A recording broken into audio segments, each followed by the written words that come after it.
Thank you. If I mention the film characters Bugs Bunny or Sylvester the Cat or Roadrunner, you of course know who they are, right? But they obviously are part of American folklore and certainly as familiar as Moby Dick or the Frog of Calaveras County, probably more so. But whereas you know that Moby Dick was created by Melville and the Frog by Mark Twain, you probably never thought and probably don't know who brought Bugs Bunny or the Roadrunner to life. How many can honestly say in their hearts they can answer that question? Well, now you can, because you're going to meet him here tonight. He's Chuck Jones, who is, I suppose, after Walt Disney, probably the most important cartoon animator America has produced. And in a long career in Hollywood, Mr. Jones directed and did the main drawings for some 250 short films with titles like What's Opera, Doc?, Much Ado About Nutting, A Hop-Along Casualty, and To Beep or Not to Beep. I must ask him about those titles, but through them, as Time magazine said, he has made moviegoers laugh as often and as well as Chaplin or Keaton. And after years as a kind of unsung hero of popular art, he's lately become more of a sung hero. And there have been film festivals about his work and magazine articles and documentaries, and now Warner Brothers is bringing out a compilation film of his work called Bugs Bunny, the Bugs Bunny Roadrunner movie. We'll be seeing samples of his work, too, a little later on in the show. But first, will you welcome, please, then, the formidable Chuck Jones.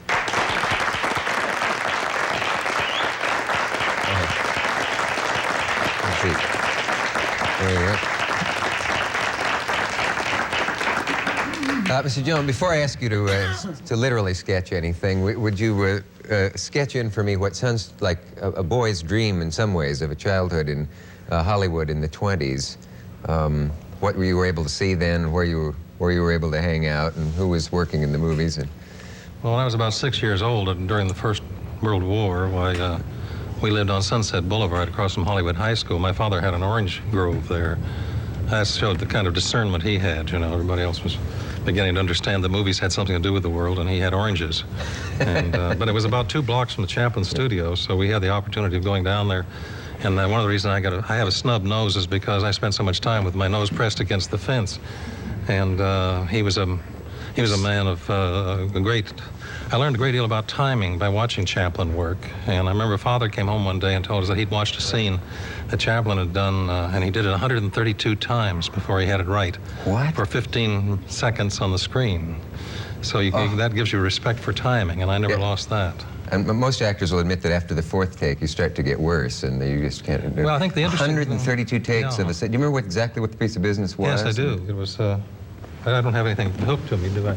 No. I remember that when they'd run, and then they hit a corner, and they always went around like that, and then went off. The one-legged turn? Yeah, the one-legged turn. It was used by the Keystone Cops by Chaplin and others, but, and we of course stole it. It's surprising how much stuff they stole from us 20 years before we did it.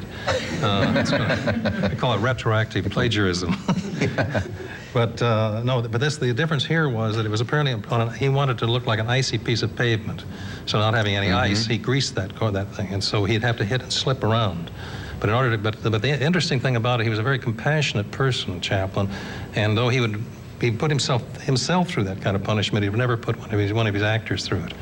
And you find that there is a point of fatigue beyond, as you know yourself, that after maybe 4 takes, they lose the spontaneity, and the next take is going to be murders, even if you get the first one right. Well, I'm sure that if you heard Chaplin talk about comedy and a man who does animation talk about the same thing, they'd use much of the same vocabulary. Well, at least they talk about the same thing. I remember Chaplin, supposedly directing Sophia Loren once, said that the reason this isn't funny is that the skirt is not falling at the right speed. And they put nuts and bolts in it so that it would fall fast. Precisely. There are funny speeds for things to fall and unfunny speeds. Yeah, there are funny attitudes. Jack Benny said that 3 fingers are funny, but 4 fingers aren't. Yeah, so 4 suggests something else. It isn't quite whenever he put his hand up, it was like this, you know, he'd talk. And well. It's a very difficult thing to write that kind of material. Yeah. But everything in animation is timing, you could almost say, couldn't you? Except that the lessons in comic timing to watch the great cartoons. Does the word cartoon offend you at all? Not a bit. Yeah. Of course, Raphael used cartoons. Leonardo da Vinci used cartoons. You know, there's no point in not associating with the greatest. Yeah, of course not. You never know when you'll learn something. Well, the early drawings, of course, that was the original use of the term, was the drawing itself. The pre-drawing was called a cartoon. And cartography comes from the same basis. I told you I'd slop a little culture in. I'm glad you did. Did you watch Laurel and Hardy shoot? Oh, yes. One of the nice things that we learned a lot about those people because Laurel and Hardy were a perfect example of the contrast between a slender comedian and a fat one. But all fat comedians work in very closely as though they were surrounded by a cylinder that they couldn't get outside of. It was as though something was protecting them out there, you know? Like W.C. Fields, when he made a take, was always inside like this, or Hardy was always in here. Small and close and delicate. Like he had a blast cylinder on him. He couldn't get outside of it. But Laurel, on the other hand, would come like this, you know, and, pardon me, makeup. But he'd come like this, or Danny Kaye, or any of these people, their arms are all over the place. But the heavy ones... Thinner comic takes up space. Zero Mostel was a marvelous example of this. He implied great grace by not actually providing it. He'd come forward like this, bring one arm up, and then look back at his toe, and then point with his toe. He's too big. And it reads graceful. Danny Kaye would go like this, but he would go... The size accomplish the same thing. It's a fascinating point. Now, how does that particular point apply, say, to animation? If you do... is that also true in animated characters? Does a hippopotamus have correspondingly small gestures? I didn't have too much to do with hippopotamuses, but if I did, yes. The fat characters usually move with much more moderation, much more economy than the thinner ones. And, of course, Daffy Duck is a pretty good example of a character that moved pretty rapidly, and he was always in a position to do so. Again, stand up. Sure, okay? Yeah. Is that okay? All right, stand up? Yeah, okay. quite. Even if I don't have a reason? Yes. But like Bugs Bunny stands like this, you see, which is holding, this is a black carrot. But he stands with all his weight on one leg, and the other leg is free. This is I didn't realize that. Bugs Bunny always stands with one leg out. Yeah, and then he holds the carrot up like this, and usually his hand's on his hip. And he takes the bite, and then he looks over like this and says, "What's up, Doc?" over Elmer's shoulder. See, if you want to be Elmer, but you're not really built for it. Well, but Daffy, you see, who's afraid of moving, I mean, he's afraid somebody's going to come up behind him, is always moving around, and he keeps his legs bent because he's never sure when he's going to have to leave. You know, he's overcome by cowardice, you might say. Say, would you give us a roll call of your characters, the ones that are and are not yours? Well, you're not Tom and Jerry. I did. I directed some Tom and Jerry's, but it was not my character, and I didn't really understand them as well as I did, say, the Roadrunner and Coyote. So when I did Tom and Jerry's, they looked like Roadrunner and Coyote and cat and mouse drag. But, no, sorry to hear that. The way it worked at Warner Brothers, there were 3 different units, and our unit did, all the units did some Bugs Bunny, some Daffy Duck, some Porky Pigs, and so on. But there was, my unit did all of the Roadrunner and Coyotes, and all of the Pepe Le Pew, the little French skunk, you know, that was absolutely certain of himself, you know. He's yours. Without you, we would not have had Pepe. Do not come with me to the Casbah. That's now, right. he wouldn't say it to you, but I mean, he would say it to his girl. No, but you're the only one handy. We can take one of these ladies. He is, in I have fact, a volunteer from the audience. You're animated yourself, aren't you? Of course. After all, I think, but the man who creates a skunk who's a sex symbol to ladies across the country. I think you're supposed to ask me to make a drawing now.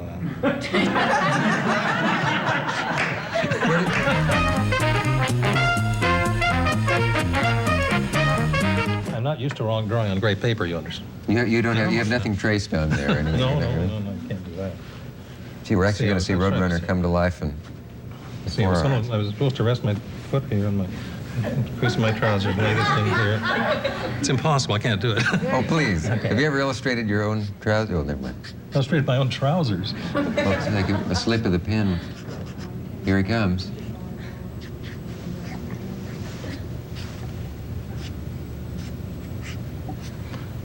You always put the beep on first, just to be sure.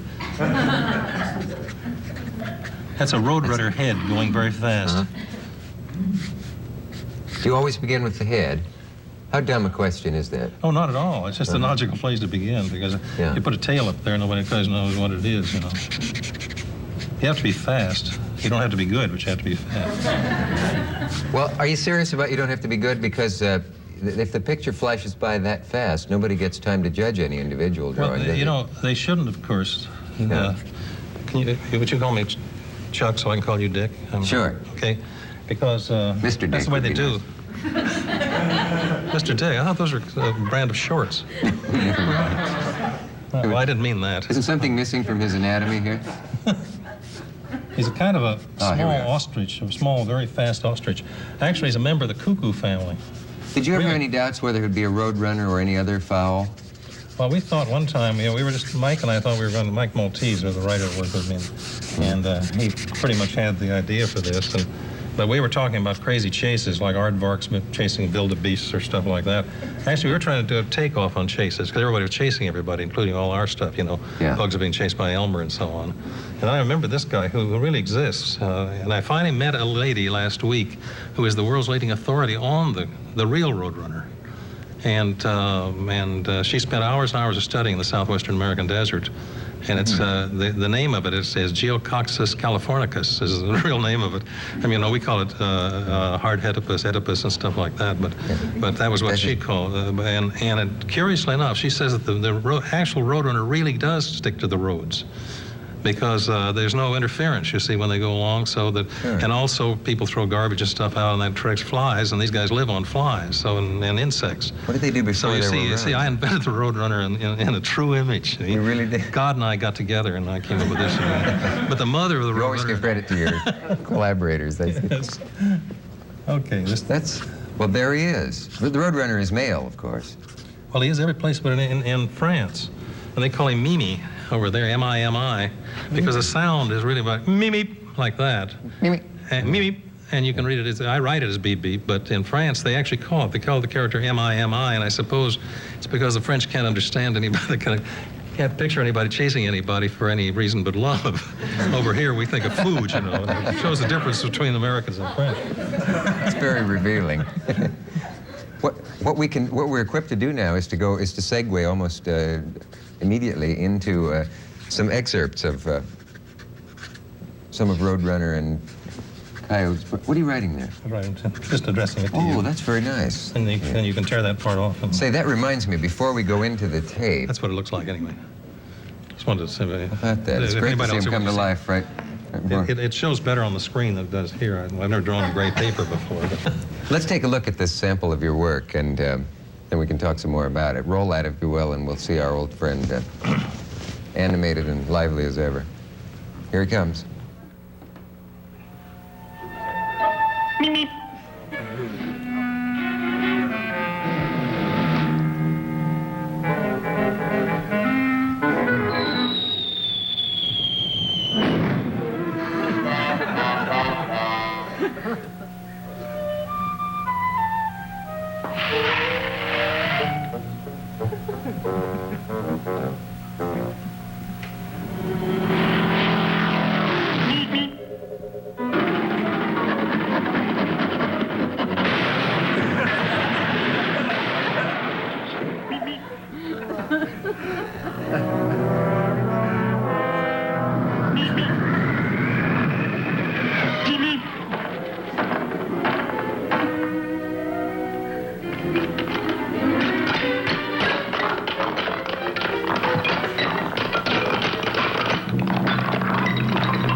There's a lot of difference between a first-rate animation and just one that's been tossed off, you can tell. While we were watching that, you were whispering to me certain things to look for, like that when he's balanced on his head there, when he's completely trying the craziest possible stunt. But that moment of overbalance and little details like that, which you could have gotten away without putting in, nobody would have noticed they were missing. Well, I don't think the gag would really work unless you did that, because he's putting so much effort into maintaining, getting his balance, that there's, I don't think, even though you've seen a lot of cartoons, you don't really think that can happen, that particular thing can happen. Not when he's gone to that much work. You know, if he went up there and balanced and immediately fell, you'd expect it. That's right. But after all, he's working his tail off getting into proper balance. God knows what he intended to accomplish by sliding down that wire. Yes. I haven't even noticed it. But we forget that. He simply lost whatever reasons he had for doing it. Remember what else you pointed out while that was on? There was some small detail that you pointed to of something something someone was wearing, or no? Well, it was the it was the little things that happen at the end after the boulders have come down on him. Then there's a little plinking pebble. Well, you probably all noticed that when something disastrous happens, there's an after noise of some kind, you know. You may have noticed when the first time you're learning how to skate, on the old-fashioned skates, you take a header, and as you're lying on the sidewalk, you hear the skates going around, right? It's infuriating to hear that, because after all, everybody ought to be quiet. It's, you know, somebody said an adventure is a mistake rightly considered. And but when you fall down, damn it, people should hold off and say, hey, wait a minute now, this guy's, you know, this is the fact they're sitting around laughing at you, but the skate has no right to contribute to the laughter. And at the last, when those rocks come down, you see the great mass, it'd be so simple to get away from it, but then the others come down, it's like the skate going around. By the way, do animators ever put in any little touches like that they know no one but maybe friends or other animators will notice? Someone took me to a cartoon once in which a fish bowl with fish was broken, and then there was a rather violent scene following it with a cat. But if you watched the right corner of the screen and you had to be told to watch it, you could see a very indignant fish walking off furious. Little small goldfish. And well, that's what people I'd would call take their friends to that and say, now watch the bottom. Watch it. See, there he goes. Yeah, that's an indulgence. That's inside. I mean, that's just something that the animator puts in for his own good, like we did with the Acme Corporation.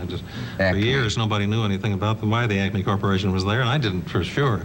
But anytime we had a store or a factory or anything like that, or a dancing academy, it was always the Acme Dancing Academy, or the Acme. Also, we got to thinking about Acme cleaners and dyers, you know, and that led to an idea that I pass this on to you for what it's worth, but it'll probably drive you crazy, and that is, whenever you see a cleaner and dyer driving by, if it says, say, Blue Goose Cleaners and Dyers, which it could be, well, you think that the only thing they clean and dye are blue geese. Yes, like the Eagle laundry. The Eagle hand laundry. You know, does your eagle have dirty hands? You ever try to wash you can bring them here and get these.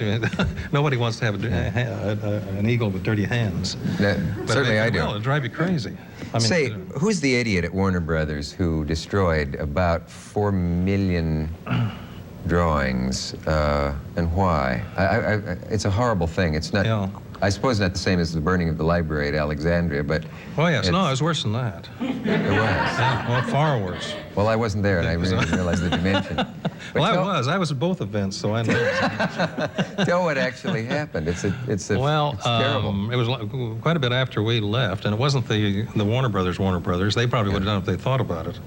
But somebody once said about described Jack Warner, they said an empty taxi cab drove up in front of the Biltmore Hotel and Jack Warner got out.